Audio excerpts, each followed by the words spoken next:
eu preciso de um milagre. Transforma minha vida, meu estado. Faz tempo que... O Edson Jorge Sequete é juiz de direito e presidente da turma recursal criminal do Poder Judiciário do Rio Grande do Sul. Integra o quadro de palestrantes da Escola da Júris no curso de aperfeiçoamento de magistrados. Detém especialização em direito ambiental, nacional e internacional, e em direito do consumidor e direitos fundamentais pela URGS. Eu cortei um pouco o teu currículo, porque é bastante extenso, mas já deu para ver, né, a qualificação do nosso palestrante. Então, a partir de agora, a gente é amigo, já viajamos juntos, e a família dele é uma família muito linda, sua esposa Rosa está aqui. Depois, se tu quiser apresentar, tem um casal de filhos também, né, muito lindos, muito especiais, e agora é contigo. Muito obrigado.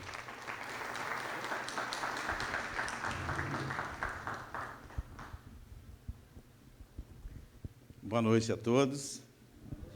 É uma alegria a gente poder, mais uma vez, compartilhar alguns momentos da experiência que Deus nos dá, ou melhor, da vida cristã que nós passamos a ter a partir do momento em que nós conhecemos a Cristo. A apresentação já foi feita, eu só acrescento, esclareço que atuo em Porto Alegre desde o ano de 2001. Antes disso, eu passei por todo o interior, como todo magistrado passa, né? Vivenciando aquelas vicissitudes, aqueles problemas que o interior apresenta, a própria dificuldade de adaptação da família ou de um serviço mais adequado do que se pode pretender ter, né? Porque o interior tem dificuldades. E estou em Porto Alegre, como eu disse, desde 2001, tendo passado pela corregedoria, fui juiz corregedor, atuei em várias cíveis e optei por movimentar um pouco o cérebro, o outro lado do cérebro, passando a trabalhar na turma recursal criminal, onde eu me encontro desde o ano de 2010. Como a mim cabe trazer algumas palavras nessa noite, eu quero inicialmente dizer que sou natural de Bento Gonçalves, uma cidade que todos conhecem, dispensa apresentações, né? E onde eu me criei, num hotel da família. O meu avô tinha um hotel naquela cidade, e a gente se criou naquele local e cresceu ali, muito próximo à Igreja Matriz de São Roque, uma igreja da comunidade católica, cujo padre frequentava, Padre Francisco Andognini, a gente chamava ele carinhosamente de Padre Chico, ele frequentava o restaurante do hotel, fazia as refeições lá, e se formou um vínculo bastante forte de amizade e um relacionamento fraternal também, posso dizer. Nós recebíamos a chave do campanário, nós éramos os responsáveis por tocar os sinos. Sabe como é que funciona no interior, né? Toca o sino ao meio-dia, toca o sino às 6 da tarde e, eventualmente, em algum fato, em algum falecimento, em algum óbito, tem o sino que toca para anunciar que alguém faleceu.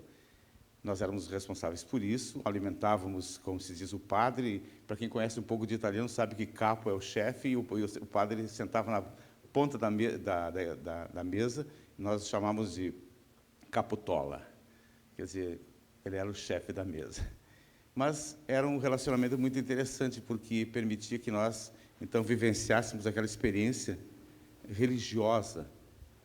E, em razão disso, também participávamos de todos os eventos, de todas as celebrações, de forma ativa, porque a proximidade era muito grande. E morando naquela cidade, então, o aspecto religioso foi algo bastante intenso na formação pessoal, minha, dos meus irmãos e dos meus familiares. A religião, na nossa vida, sempre foi algo muito intenso e muito próximo. E não poderia deixar de ser, porque a própria etimologia da palavra religião vem do latim, do verbo religare, ou seja, ligar de novo, ligar o homem novamente a Deus, porque, segundo as Escrituras, o homem foi desligado um dia de Deus em decorrência da desobediência de Adão e Eva. Isto nós aprendíamos no catecismo, e isso, para quem frequentou a igreja, não é algo que surpreenda, é algo conhecido. Bem, naquele período, ainda jovem, com 11 anos de idade, a minha família sofreu um revés bastante grande, bastante acentuado. Eu sou o filho mais velho da união do meu pai,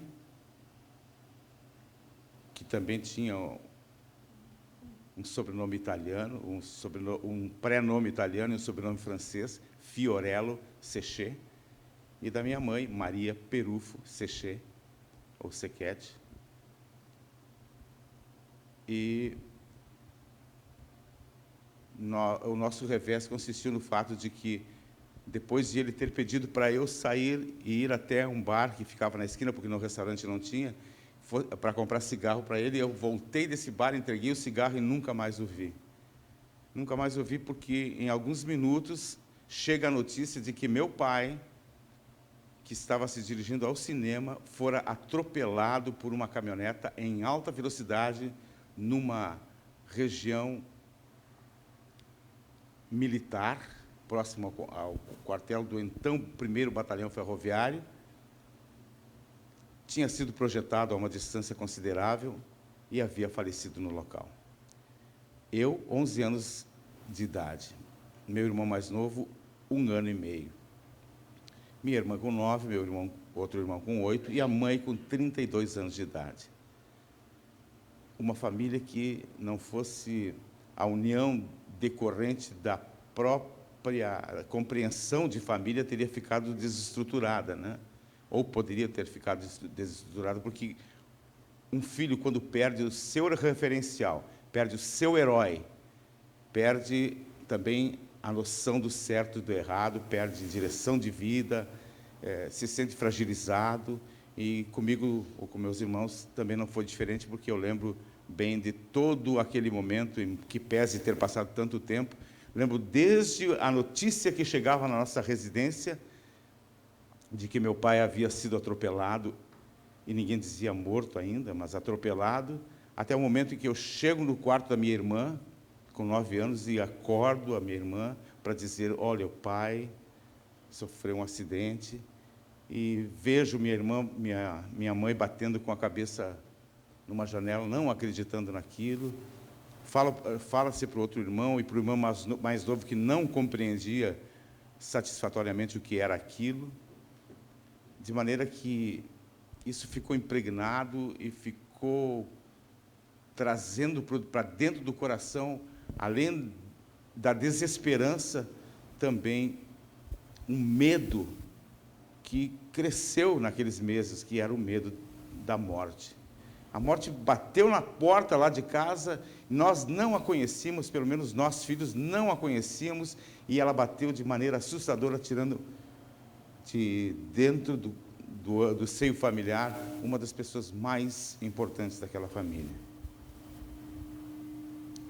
E, mercê desse fato, então, a nossa religiosidade aumentou mais, porque o medo de que a morte voltasse a bater lá em casa fez com que nós nos aproximássemos mais da religião, mais da igreja. Eu lembro, inclusive, que naquele período mesmo, quando o pai estava para ser sepultado, eu coloquei nele algo que eu havia recebido na semana anterior, que era, não lembro mais como chama, mas era uma fita vermelha do Sagrado Coração e coloquei no corpo dele, na esperança de que aquele ato simbólico pudesse representar algo para a vida eterna. Era, então, ali o início, estava se formando ali o início de uma ligação de religiosidade, ou de uma religação com Deus.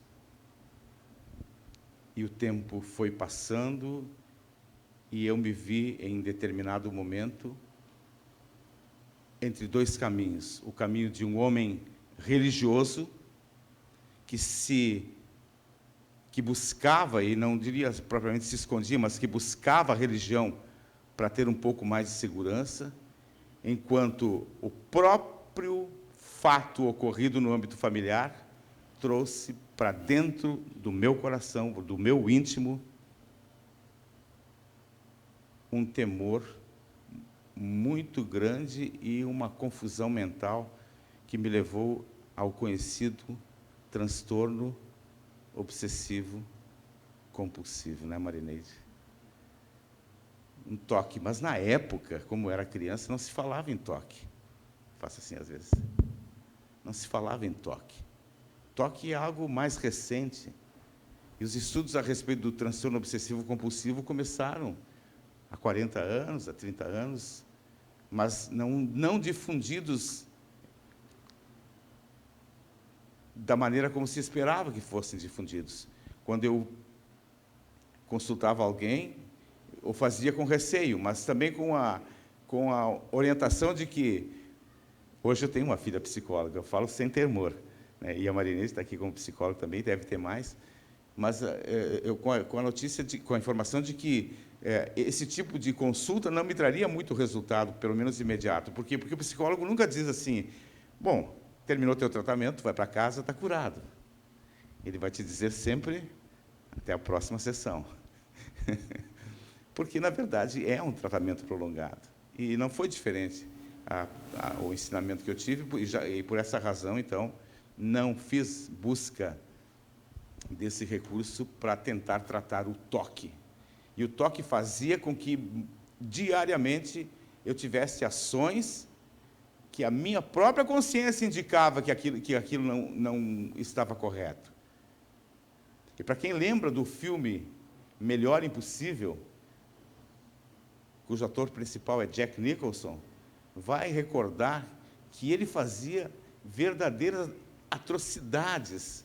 Ele lavava as mãos 10 vezes, ele ensaboava, usava um sabonete, e dispensava aquele sabonete. Ele tinha talheres encartados, usava uma única vez. Quando ia a um restaurante, ele queria que somente uma garçonete o atendesse, e essa garçonete não poderia sequer tocar nele. Quando ele fechava a porta, ele abria e fechava várias vezes, para ter a certeza de que, efetivamente, havia fechado a porta. E assim, não pisava em ladrilhos, porque se pisasse em ladrilho, alguma coisa poderia acontecer. O toque é terrível. Roberto Carlos sabe melhor do que ninguém o que é toque. Roberto Carlos não sai por aquela porta se por ela entrou. Não veste uma roupa de cor marrom se ele tiver que firmar, que assinar um contrato naquele dia. Luciana Bergamini, que também foi uma das paquitas, ficou numa ocasião 12 horas sentada à beira de uma calçada, com medo de atravessar a rua por causa da fiação elétrica que passava por sobre aquela avenida. 12 horas sentadas. E numa outra ocasião ela ficou 10 horas dentro do banheiro, se ensaboando e se ensaboando, até que a sua mente lhe desse segurança para dizer, pode sair. Porque essa espécie de transtorno obsessivo compulsivo, que não é nada mais e nada menos do que um curto-circuito mental, faz com que as pessoas passem a ter medo e receio de qualquer outra coisa. De qualquer coisa. Medo e receio de que, se fizer algo, digamos, caminhando ou decidindo, um outro algo pode acontecer em seu desfavor, em sua família, em si próprio, no seu trabalho. Se estima que em torno de 7,5 milhões de pessoas no Brasil sofram de TOC, transtorno obsessivo compulsivo. Isso é um dado da revista UOL Saúde. E mais de 50 milhões, a proporção não é muito grande, não, parece que o Brasil tem bastante. E mais de 50 milhões em todo o mundo sofrem da mesma patologia, transtorno obsessivo compulsivo. Então, minha gente, eu vivi uma experiência dolorosa decorrente da morte do meu pai, que me levou a ser mais religioso, enquanto, de outro lado, eu passei a sofrer de uma patologia até então não suficientemente conhecida, que me envergonhava, que me fazia caminhar. Eu fazia direito, saía de Bento Gonçalves, ia a São Leopoldo fazendo direito, e eu não conseguia chegar ao Centro 4 sem caminhar normalmente. Por quê? Porque vinha a mensagem, e é uma mensagem que bate na cabeça, muitas vezes desce ao coração, e impede de ter uma vida regular, consciente, tranquila, segura. No aspecto religioso, como eu disse, religar, do latim, eu comecei a buscar, tentar fazer a vontade de Deus. E na minha concepção, naquela concepção que se aprende na própria igreja, no catecismo, eu pensava que, se eventualmente eu tivesse que ser chamado por Deus, eu iria direto ao encontro dele, porque não era uma pessoa ruim. Esse é o conceito que o mundo nos traz, né? Eu não sou tão ruim. Não é o que as Escrituras dizem, mas a gente pensa que não é tão ruim e que, se morrer, quantas vezes a gente ouve dizer, está no céu.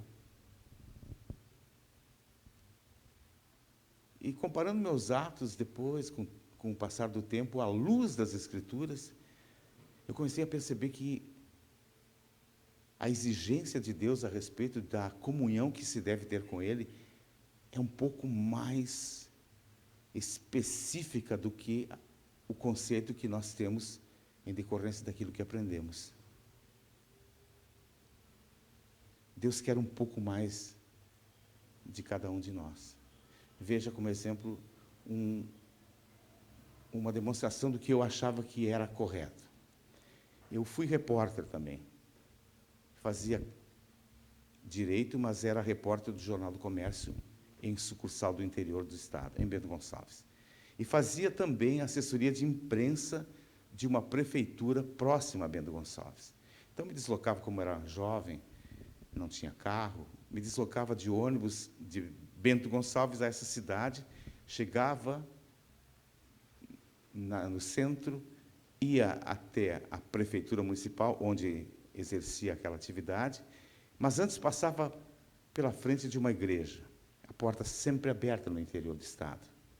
Passava em frente a essa igreja, entrava, fazia o sinal da cruz, a minha oração, diariamente, e depois me dirigia ao trabalho. Uma das senhoras que atendia naquela igreja, que era zeladora de capelinha, fazia limpezas e tal, vendo com que eu estava diariamente entrando naquela igreja, na casa de Deus, um dia resolveu me convidar para conhecer uma imagem de Cristo que estava à retaguarda do altar. Eu fui, ela chegou ao local, puxou uma cortina e, no italiano dialético, ela disse que eu poderia beijar as chagas de Cristo. Uma prática comum, muito comum, prática católica inconfundível. E, como bom católico, naturalmente, eu beijei chaga por chaga, chaga na testa, chaga ao lado, chaga nas mãos de Cristo, nos pés de Cristo. E no dia seguinte, eu não fiquei na porta da igreja. Eu retornei ao altar, puxei a cortina e, mais uma vez, eu beijei a imagem. Com a convicção de que aquilo que eu fazia estava agradando a Deus. No terceiro dia não foi diferente, no quarto também. E durante todo o mês eu repeti essa prática com a convicção de que aquilo estava agradando a Deus, até mesmo porque Até mesmo porque é uma prática corriqueira que nós aqui em Porto Alegre temos oportunidade de ver a qualquer momento. Basta que um de nós se dirija à Catedral Metropolitana e vai ver as pessoas fazendo isso, beijando a imagem, passando a mão, beijando, passando a mão, acendendo isso, aquilo. Não estou dizendo nada contra isso, estou dizendo que é uma prática que se estabeleceu e que, para quem a pratica, é correta. É correta. Não existe nada de errado nisso. Todavia, à luz da palavra de Deus, tem que se estabelecer uma diferenciação. E essa diferenciação me foi dita, tempo depois, no ano de 1980, por um outro sacerdote que me disse: as Escrituras Sagradas não aprovam essa prática. Porque no livro de Gênesis, que nem todos leem, no capítulo 20, está escrito: não farás para ti imagens ou esculturas do que existe em cima do céu, embaixo da terra ou abaixo das águas do mar. E não te prostrarás diante delas, nem as adorarás, porque eu sou o Senhor teu Deus. Forte, zeloso, vão acrescentar um pouquinho mais, e ciumento. Poxa, quando eu ouço essa advertência, eu me surpreendo, porque eu não aprendi assim, eu aprendi que eu tinha que fazer aquilo. Nas quintas-feiras santas, né, a noite que antecede a sexta-feira, se passa em vigília. Passava uma noite toda, como o meu avô tinha hotel do lado da igreja, menos de 50 metros, a gente saía de madrugada para fazer a vigília, e para ficar adorando a imagem de Cristo exposto ali. Mas a questão aí, então, é saber se é certo ou não é certo, porque não adianta eu dizer que isso é feito de coração, se isso não agrada a Deus. Mas a Macron tem, depois, são 3 discos, entre o primeiro e o segundo disco, depois além do creme, tem uma camada de ameixa preta. Essa é a receita. Quando eu faço a receita, mas nem sempre me preocupo em saber se aquele que vai degustar a Macron gosta ou não da ameixa. E lá na minha casa, na casa da Mama, meus sobrinhos não gostam de ameixa preta. Então, é um problema sempre que eu faço. Se eu não tomar cuidado, eu penso estar agradando e posso não estar agradando. E muitas vezes nós tentamos agradar a Deus de uma maneira que nós aprendemos e nosso coração pensa que é certo. Mas para saber se efetivamente é certo, tem que conhecer a vontade e os gostos daquele a quem é dirigida a minha dedicação, a minha Macron, a minha oração. E se eu não fizer de acordo com o que a Escritura diz, se eu não fizer de acordo com o que a palavra escrita diz, eu posso estar agindo errado, não é, desembargador? Se alguém, desembargador do trabalho, é diferente da nossa área, se alguém peticionar com um recurso diferente, não vai ser conhecido. Tem que conhecer o destinatário. E a maneira de conhecer o destinatário da nossa fé é lendo a sua palavra. Então, quando essa pessoa, esse sacerdote, me disse que isso não é uma prática que agrada a Deus, foi um rompimento com os conceitos, os pré-conceitos que eu tinha enraizados dentro de mim, porque, para mim, aquilo era a maneira de agradar a Deus. E a partir daquele momento em que eu ouço a recomendação, eu passo a mudar de conduta, porque passo a fazer uma leitura diária das Escrituras Sagradas. As Escrituras são ricas em informações. As Escrituras são...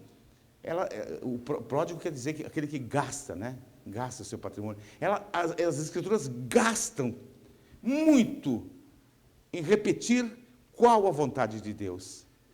A obediência, o amor, a persistência, a insistência, e especialmente a falta de fé, que se estabelece a falta de dúvida que se estabelece por uma fé consolidada, construída por experiências. E a partir daquele momento, do momento em que eu ouço isso, e eu começo a dedicar tempo, eu vejo que a minha vida muda. Eu faço da minha vida, como já disse o ministro Nery da Silveira, um altar de adoração perante Deus. Eu faço da minha vida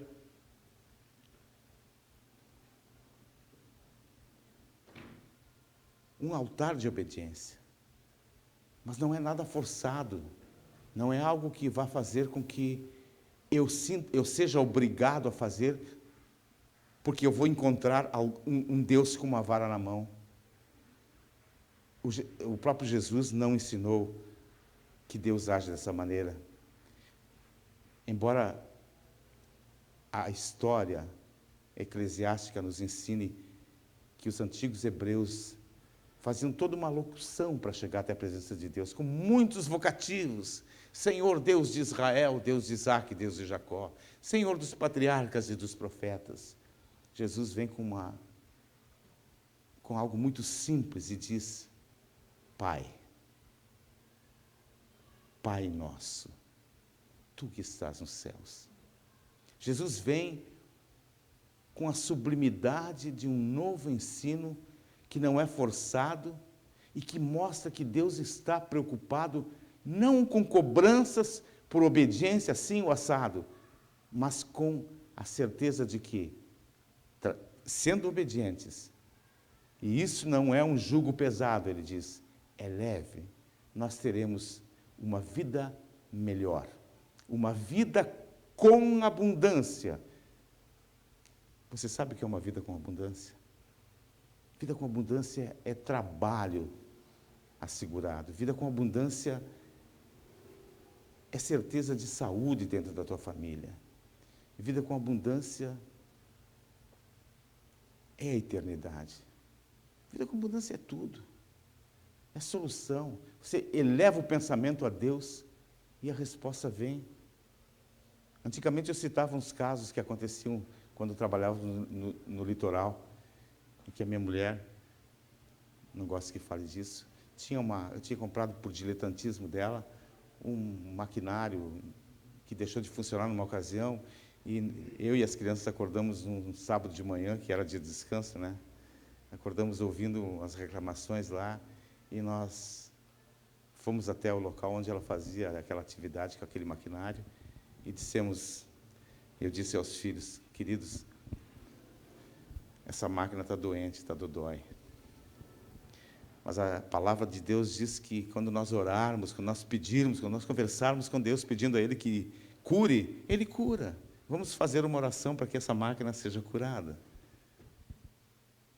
E eu e o Mateus e a Thalita fizemos a oração, e 2 ou 3 minutos depois, a minha esposa disse, pois é, está aí, ó, agora está funcionando.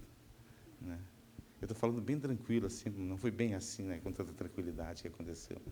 Mas o fato é esse, o fato é que, a partir do momento que você começa a entender o plano de Deus na sua vida, as coisas começam a acontecer.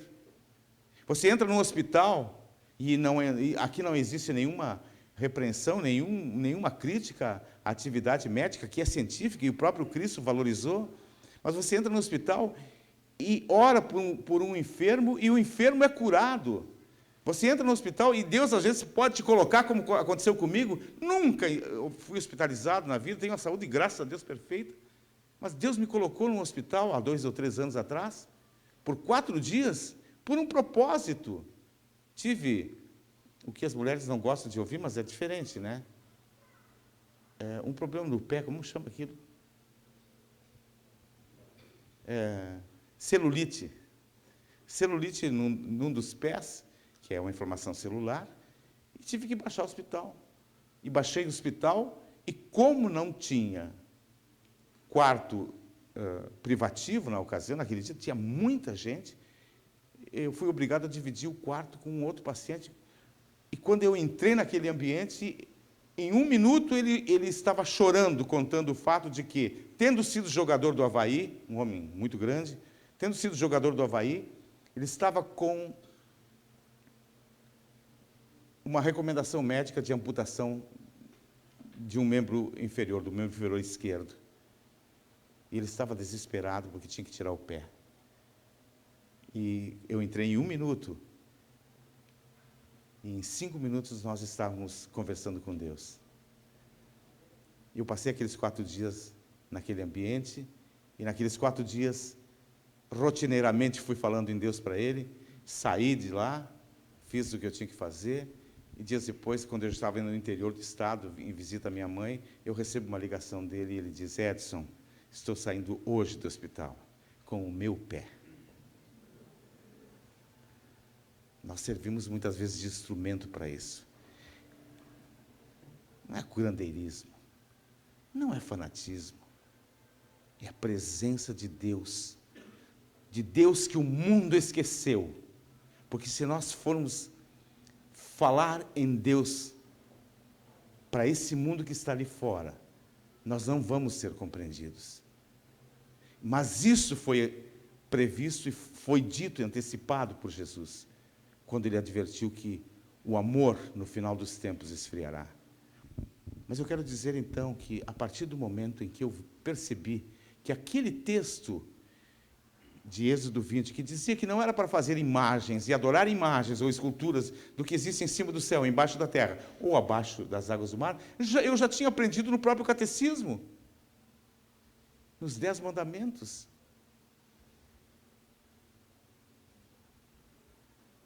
Embora outra visão. E o tempo passa, você amadurece, você vê os milagres de Deus, você percebe que Deus age na tua vida, na sua vida, você percebe que você tem direito a receber de Deus as promessas. As Escrituras Sagradas contemplam mais de, quantas promessas? Alguém falou em 8.000 até, né? 7, 8.000 promessas, e nós temos direito a essas promessas. Quem se lembra do princípio de Saizine? Patrícia lembra, né? A Rosa lembra, né? O princípio de Saizine, aberta a sucessão.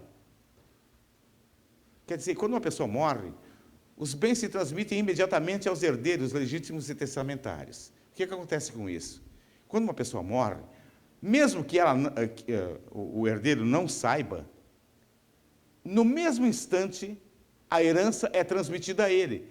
Mas ele está na França, ele está na Europa, na Itália, ele não sabe que o vovô, vamos botar bem longe, né? O vovô ou bisavô faleceu, mas a herança é dele automaticamente, porque transmitiu naquele momento. Mas e o inventário? É declaratório só, meramente declaratório. Mas a propriedade, o domínio, diz assim, o domínio e a posse se transmitem imediatamente, quer dizer, é dele, mesmo que ele não saiba. Basta que, para ele usufruir daquilo, ele tome posse. Então, quando Deus diz que para nós dará o melhor desta terra, quando Deus diz que te dará a vida em abundância, quando diz que nenhuma enfermidade com que afligiu o povo do Egito será, eu a darei a ti, isso nós temos que tomar posse. Havia um profeta do Antigo Testamento, nem era bem profeta, mas um discípulo de Deus do Antigo Testamento, que se chamava Josué e que sucedeu a Moisés. E Deus disse numa ocasião para ele: Josué, vai, porque onde a planta do teu pé pisar, esse lugar eu tenho dado a ti. E nós temos a concepção de que as mensagens bíblicas servem também para o dia de hoje, serve para nós, porque Deus fala através da sua palavra, porque a palavra de Deus é viva, é eficaz. Porque a pessoa que não acredita, que não tem fé, ela duvida. E aquele que duvida é como um barco lançado no rio, no mar, e que se deixa balançar para cá e para lá pelo vento, ou como Jesus fez aquele comparativo, uma cana agitada pelo vento, que ora, se o vento soprar para cá, ela vai para cá, ou se o vento soprar para cá, para lá. Não. Aquele que é fiel a Deus, que crê nas suas promessas, ele é firme, ele é decidido, ele não se deixa abalar. Eu tenho muita experiência nessa questão, e talvez seja tão pouca diante de outras pessoas que tiveram outras experiências com Deus, mas para dizer Deus tem feito, através de mãos simples, através de um homem pecador, Deus tem feito maravilhas acontecerem. Tenho visto, como eu acabei de falar, curas, tenho visto renovações, temos visto a oportunidade de Deus agir e de Deus se manifestar.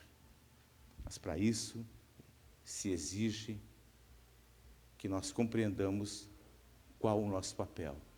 Não somos escravos de Deus, não somos empregados de Deus, somos filhos, porque somente o Filho tem direito de chamar o Criador de Pai. E Deus quer que nós o chamemos de Pai. Deus quer ver mudanças em nossas vidas. E quero dizer para vocês, então, que em relação a essa experiência de vida, aquele toque, aquele transtorno obsessivo-compulsivo, que me fazia me envergonhar porque eu sabia que aquilo não estava certo, mas a mente bombardeava e dizia que se não fizesse, alguma coisa pior podia acontecer. Isso lá tinha 17, 18, 20 anos de idade, 21, sei lá. Aquilo desapareceu de modo imperceptível. Eu, efetivamente, não lembro como aconteceu. Eu lembro que, enquanto fazia direito, eu caminhava, e o pensamento vinha, e eu aprendi a segurar na mão de Deus. E segurava na mão de Deus e apertava de maneira tão forte, porque sabia que Deus não ia dizer ai. A mão de Deus não ia doer. Então, tu pode apertar à vontade a mão de Deus. E eu apertava caminhando, me perdoem, apertava caminhando e cantando. Se as águas do mar da vida, vamos, quiserem te afogar, que faz? Segura a mão de Deus e vai. Se as tristezas desta vida quiserem te sufocar, segura na mão de Deus e vai. E eu segurava, e para minha surpresa, aquela meia hora que eu levava, se transformou em 5 minutos, em 10 minutos, 5 minutos, e eu simplesmente esqueci. Foi uma coisa tão... Isso é sobrenatural, isso é fantástico.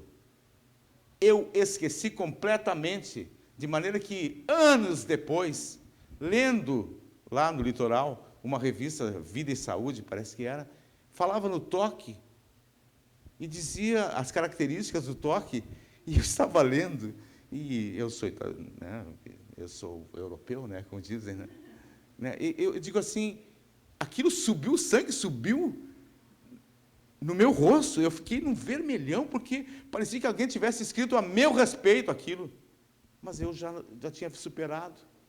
Parecia que alguém estivesse contando um fato de 10 anos atrás, mas eu já não tinha mais aquilo. E um dos meus irmãos, o mais novo, que tinha 1 ano e meio quando meu pai faleceu, ele disse, tu sabes o que era aquela patologia? Aquilo era toque. Quando ele falou, a primeira vez, eu não sabia o que era. Depois eu li a revista, eu estou contando ao contrário. Depois eu li a revista e me surpreendi, porque Deus foi tão bom e tão generoso que sequer permitiu que eu percebesse a maneira pela qual essa patologia desapareceu. Sumiu. Então, eu fiz concurso para magistratura, passei por exame psicológico, psiquiátrico, o que mais? Pena que a minha filha não está aí, mas a Marilene está, né? Pode dizer, né? E Deus tem abençoado, Deus tem feito a carreira progredir, tem feito o trabalho progredir. O toque desapareceu. Mas a religiosidade também desapareceu. Porque hoje eu não tenho conceitos de homem religioso. Eu não olho Deus como alguém com uma vara na mão. Eu olho Deus com os braços abertos. Eu olho Deus para o filho pródigo. Eram 2 filhos, um sai, pede a parte da herança dele, naquele tempo era diferente, mas ele pediu a herança em vida, e saiu a gastar desordenadamente o patrimônio. Gastou com farras, gastou com prostituição, gastou todo o dinheiro, passou fome, passou sede, não tinha o que comer, e começou a trabalhar para um homem que criava porcos, e de tanta fome que ele passou, ele passou a desejar comer as bolotas que eram dadas assim aos porcos, a lavagem que a gente chama. E aí, até um momento em que ele pensa e reflete e se dá conta de que na casa do pai, os empregados do seu pai tinham em abundância, e ele naquele local passando necessidade. Então ele diz: eu sei o que eu vou fazer, eu vou voltar para o meu pai e vou dizer: pai, eu pequei contra o céu e contra ti. Eu não sou digno de ser chamado teu filho. Me trata como um dos teus empregados. Ele vai e ele diz isso. Mas antes de ele dizer, o pai o enxerga a uma distância muito considerável. E ele reconhece o filho voltando. E o pai larga tudo que ele tem e sai correndo em direção a esse filho. E abraça o filho. E diz: tragam um anel e coloquem no dedo dele. Tragam alparcas e coloquem nos seus pés. Tragam uma túnica boa e matem o melhor bezerro que nós temos, o cevado, aquele que nós cuidamos, o gordinho. Porque esse meu filho estava morto e voltou a viver. Estava perdido e foi encontrado. Quem é esse homem? Quem é esse pai? Quem é o pai do filho pródigo? É o nosso Deus. E essa parábola que Jesus ensina, ele a ensina justamente para provar o grande amor de Deus para conosco. Porque quando alguém de nós peca e se arrepende, como diz João, o pecado é esquecido. Como diz o Antigo Testamento, Deus joga no mar do esquecimento, de maneira que se você chegar na presença de Deus: Senhor, me perdoa por aquele pecado. Mas você já pediu perdão ontem? Ele vai dizer: do que você está falando? Eu me esqueci? Tamanho o amor de Deus. Tamanho o amor que Deus tem por seus filhos, por suas criaturas. Esse é o nosso Deus. Agora, naturalmente, há uma diferença entre o que é ser criatura e o que é ser filho. Numa comunidade, digamos, uma comunidade interiorana, nós vemos famílias grandes, mas nem todos são da mesma família. Existem vizinhos. Aí morre alguém daquela família grande, e a pergunta é: para quem vão os bens? Para os filhos ou para os vizinhos? Vamos de novo. Direito de Saizine. Droit de Saizine. Para quem vão? Para os filhos que têm direito, na escala de sucessão hereditária. Os filhos têm direito, então. E quem é que tem direito às promessas de Deus? Os estranhos ou os filhos? Os filhos. As criaturas ou os filhos? Os filhos. Bem, considerando que as Escrituras nas quais nós nos baseamos dizem que todos nós somos criados por Deus, ou seja, nós somos criaturas de Deus, para que nós nos transformemos em filhos de Deus e passemos a ter direito ou direitos a usufruir das heranças de Deus, nós temos que nos tornar filhos. Eu sou criatura de Deus, mas penso que eu sou uma nova criatura. Mas um dia houve em que eu disse: eu quero ser filho de Deus, e eu quero obedecer ao meu Deus. E as mesmas Escrituras vão esclarecer isso. Quando nós queremos resolver um problema jurídico, nós vamos aos códigos. Quando nós queremos resolver um problema espiritual, nós vamos às Escrituras buscar a orientação de Deus.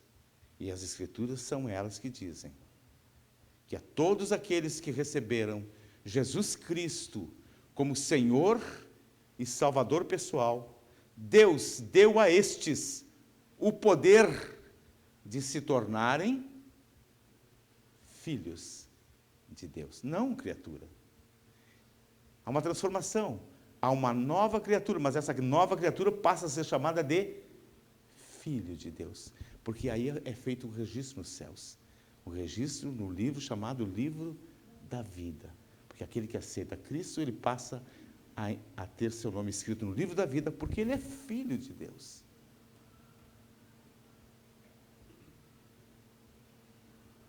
E esse mesmo Deus, e esse mesmo Cristo, um dia prometeu no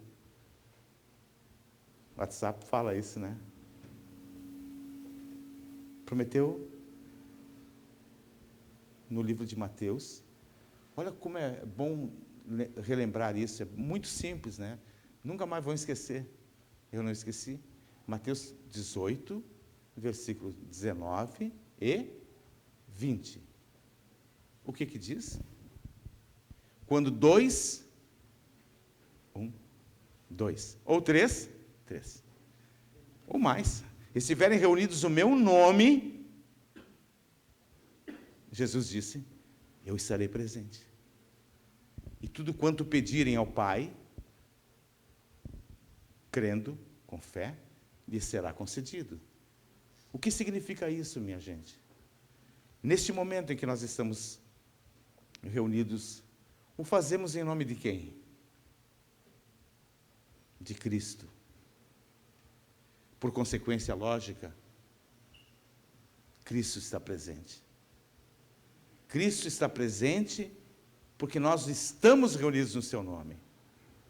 E nessa perspectiva, para que nós nos tornemos filhos de Deus, basta que, presente Ele, nós o convidemos a entrar no nosso coração, a fazer morada e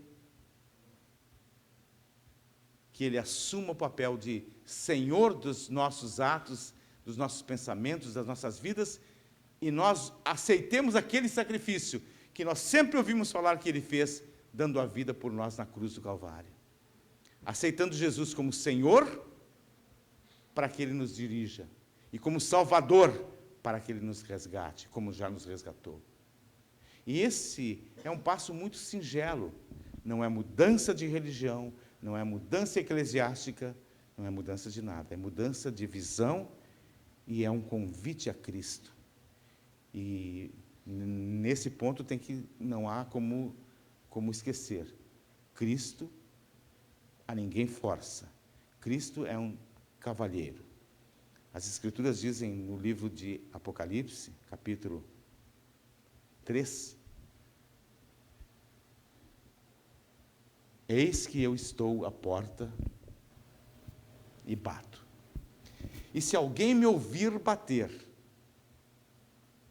e abrir a porta, eu entrarei e cearei com ele e ele comigo. É bem diferente de uma música antiga que dizia, Canção dos Meninos, lara, lara, lara. Lembram? Lá, lá, lá, lá, lá. Sem que ela se abrisse, ele entrou. Canção dos Meninos, do Roberto Carlos. Se a porta abriu sem que alguém abrisse, eu presumo que ela possa ter sido arrombada. Não sei se estou certo. Com Cristo é diferente. Ele não invade nenhum espaço, ele não força ninguém, mas ele convida. Ele bate a porta do coração de cada um de nós, que é uma porta que se sabe que só se abre por dentro, e convida a que o proprietário abra a porta. Se a porta for aberta, então, ele receber o convite, ele entra e faz morada, acende a luz, mostra tudo que está errado e vai cear. E esse Cristo, como disse, está aqui na noite de hoje. Amém? está aqui na noite de hoje, e nós podemos saber que Ele está aqui na noite de hoje, porque se nós levantarmos o nosso pensamento a Ele, nós vamos sentir a presença dEle. Mas Ele está aqui com um propósito também, de ouvir o convite que vai sair do teu coração e dos teus lábios, dizendo: Jesus, eu te aceito e eu quero que tu faças parte da minha vida, porque daqui para frente eu não quero ser só uma criatura, eu quero ser um filho, com direito à sucessão, com direito à herança de Deus, com direito a ver cumprida na minha vida as promessas, cumpridas na minha vida as promessas de Deus, que são promessas para o bem e para a vida. E se você, que na noite de hoje ouviu essas palavras, entende que este pode ser o momento de convidar Cristo a entrar no seu coração, eu quero convidar você a fazer uma oração comigo, simples, extremamente simples, mas com um resultado extraordinário, uma repercussão maravilhosa. Como dizia o Zago, quando se faz isso, tem um foguetório no céu, que a gente não enxerga. E é muito simples. Vamos sair daqui sem nenhuma placa, mudei, nada. Mas aqui dentro mudou. Certo? Então, se eu puder convidar, eu gostaria de convidar que vocês, ficando sentados mesmo, reclinassem a cabeça e com a convicção de que, mesmo aqueles que já fizeram a oração, com a convicção de que esta oração vai ser ouvida, porque Jesus disse: aquele que vem a mim, de maneira alguma eu o lançarei fora. Sabe, não existe hipótese nenhuma de Deus ter os ouvidos fechados, agravados. Deus não é surdo, Deus não é mentiroso, Deus é Pai. Com a convicção de que a nossa oração vai chegar até a presença dEle. Porque Ele diz: clama a mim e eu te responderei, e te anunciarei coisas grandes e firmes que não conheces. Eu convido a dizer comigo: querido Jesus, nesta noite, nesta hora, depois de ouvir falar a teu respeito, eu quero entregar em tuas mãos a minha vida, a minha existência e a minha alma.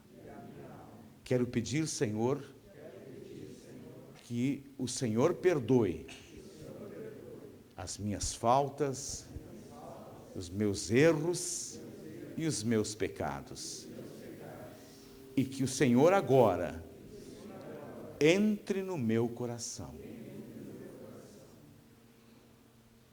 Porque eu te aceito e te recebo como Senhor da minha vida e como Salvador da minha alma.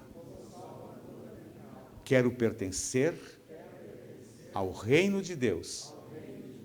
Quero fazer a justiça de Deus. Quero que tu me chames de filho e me permita chamar-te de Pai. Tudo em nome de Jesus. Amém. Obrigado, Senhor. E como se diz, não há maior contentamento do que nós rasgarmos com os laços que nos amarram em compreensões diferentes dessa concepção de que Deus é Pai. Nós temos uma liberdade muito maior do que se possa imaginar, do que podemos imaginar. As Escrituras dizem que nós podemos todas as coisas quando estamos com Deus. Como agora eu gostaria de fazer uma entrega de uma lembrança para quem fez essa oração pela primeira vez. É um pequeno escrito que tem como título: agora você faz parte do povo mais feliz da terra. Transcende a liberdade que o mundo nos dá, transcende a compreensão, porque realmente o povo de Deus é um povo feliz. E eu gostaria, então, de entregar, eu pedi primeiramente que ficasse de pé quem fez esta oração pela primeira vez, para que nós possamos fazer a entrega simbólica, não sei se tem para todo mundo, mas, em todo caso, por favor.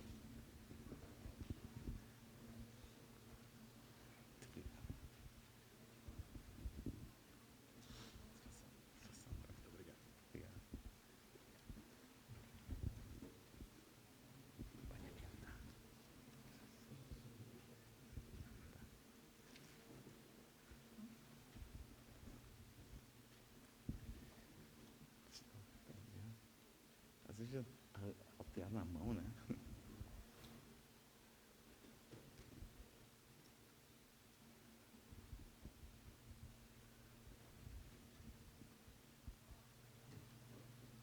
Cumprimentos.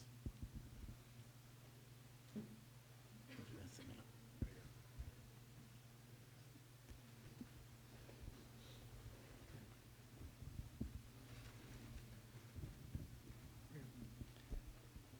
Acho que tem mais alguém aí, porque sobrou um.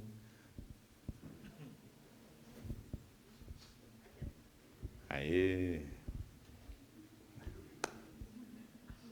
Valeu. Vem cá, volta aqui, hein? Diz de novo. Guilherme. Valeu? Valeu. Isso. Tá bem, gente. Muito obrigado, então. Não esqueçam que vocês estão no coração de Deus.